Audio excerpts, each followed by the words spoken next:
Hey all, happy Poetry Tuesday. Hope you all had a nice spring break. I know I did. I went outside maybe 4 or 5 times. Um, to answer a question I had from a little while ago, I own 16 bow ties. So not as many as I thought actually when I counted them up. A little surprised. Anyway, the poem we're going to do this week is called When I Fear That I May Cease to Be. It's by John Keats, who's actually one of my favorite poets. Um, I feel like it is an appropriate poem for the time that we live in. Not necessarily the happiest poem, certainly, but definitely appropriate. Anyway, get out your copy and read along with me. When I have fears that I may cease to be, by John Keats.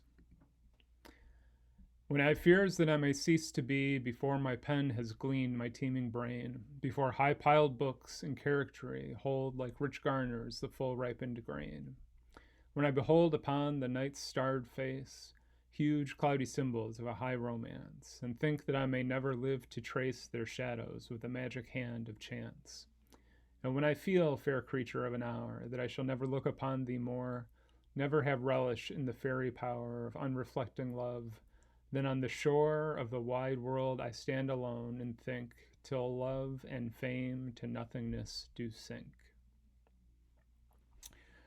Okay, so let's just go ahead and start with this poem and say, obviously, it's a first-person poem.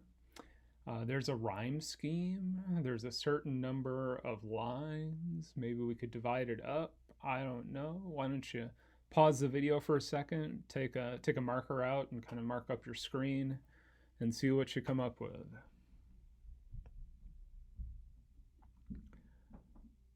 All right. So it turns out this is a sonnet. It's a Shakespearean sonnet, in fact. The rhyme scheme is A B A B C D C D E F E F G G. And we can break it up into 3 quatrains and a couplet. And I think that that's a useful way to look at a sonnet, because generally each quatrain in a Shakespearean sonnet takes on a different kind of piece of meaning. However, more importantly than the quatrains and that structure is a structure that's given to us by punctuation. And we notice the first quatrain ends in a semicolon, the second one ends in a semicolon, the third one doesn't. But instead, right, we've got a dash there.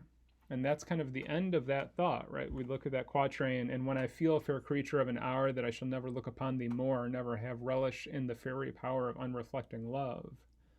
Then on the shore, right, and it starts another thought. So we're going to kind of divide that way. Let's look at that first quatrain. When I have fears that I may cease to be, before my pen has gleaned my teeming brain, before high piled books in charactery hold like rich garners the full ripened grain. Right, so when I fears that I cease to be, right, when I have fears that I may die. John Keats wrote this when he was 22, which makes it an odd time to be thinking about dying, but the time they wrote it, and I think it was 1818, there's a lot of people dying from consumption, right, which is tuberculosis. I did kind of choose this poem because of that. It kind of fits our time right now too. So he's young. He doesn't have tuberculosis. He will die of tuberculosis in I think a couple years after this. But at this point, he's not sick or anything like that. Though he does know a lot of people in his family who have died. So when I have fears that I may cease to be, before my pen has gleaned my teeming brain. Right, and so I fear that I might die before my pen has gleaned my teeming brain. The word gleaned historically refers to glean is to pick up the grain that's left over after people harvest, right? So they go through and they harvest, and of course they drop some, and to glean means to pick that up. So glean my teeming brain, teem like overflowing. So he has all of these thoughts that he wants to write about, right? He's a poet. Before my pen has gleaned my teeming brain, taken everything out and written it down. We continue, before high-piled books in charactery hold like rich garners the full ripened grain.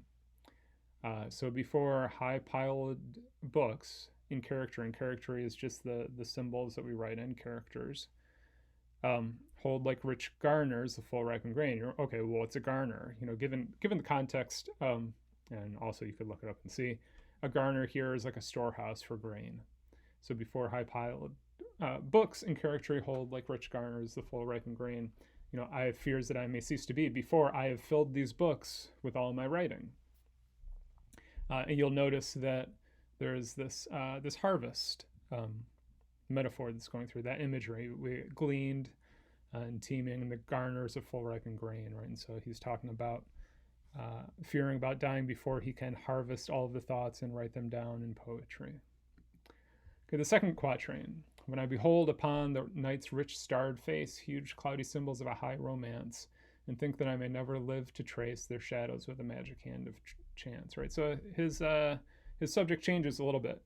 I look upon the night's starred face, right, personifying the night, and I behold huge cloudy symbols of a high romance. And high romance is kind of that chivalric romance. And a chivalric romance is kind of this courtly thing. We have the unattainable woman who's high above. It was something that was often written about in sonnets, right? And so it's kind of that reference to both romance and writing here. So I look upon the night's starred face, and I think that I may never live to trace their shadows with a magic hand of chance. I may never be able to write about their shadows, write about that romance with the magic hand of chance. And so that there seems to me a little bit of a transition. The magic hand of chance, to trace, right, to write. I don't think it's just writing about, but it's also to experience that. Which brings us to the next quatrain. Ooh, sorry, there's a typo there. This should be third quatrain-ish, because as you see, I cut it before it ends, but it seems like my autocorrect made that a wish. So sorry. Anyway, and when I feel, fair creature of an hour, that I shall never look upon thee more, never have relish in the fairy power of unreflecting love. So a few things. I feel fair creature of an hour suggests, that of an hour part suggests the fleetingness of beauty and love, not just because we die, but just because that is part of love. It is fleeting. That I shall never look upon thee more, if he has died, never have relish in the fairy power of unreflecting love. And that's part of that courtly love thing. The poets of courtly love profess their love to people, and it's always unrequited.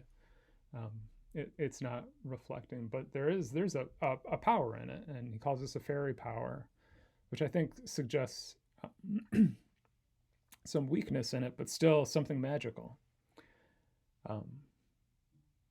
But we end with the dash, and we get to the couplet plus. Then on the shore of the wide world I stand alone, and think till love and fame to nothingness do sink. And so it's kind of like, you can almost imagine the video camera zooms back, and then think on the shore of the wide world I stand alone, right? And so he becomes a small man on the shore of this wide world, and think till love and fame to nothingness do sink. So the subjects, he's thinking about these things, so these subjects kind of fade into nothing, right? And he was talking about love and fame through writing in the previous quatrains. And so the more he thinks about it, the more it kind of fades away. It's kind of a depressing end to it.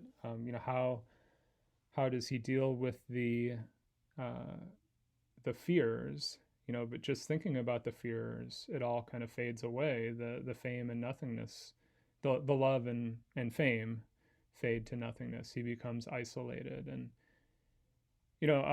maybe if I were to put a positive spin on this, I might say that, we're in a time where there's a lot of isolation, right? There's a lot of fear. And the more time we spend dwelling on that, those other things that we care about kind of fade away. Um, so, using it as an example of what's not to do, let's not dwell on the fears that we have, but instead think about the things that we do want to do, the things that we do care about, the people that we love, and that sort of thing. So, anyway, that is the poem.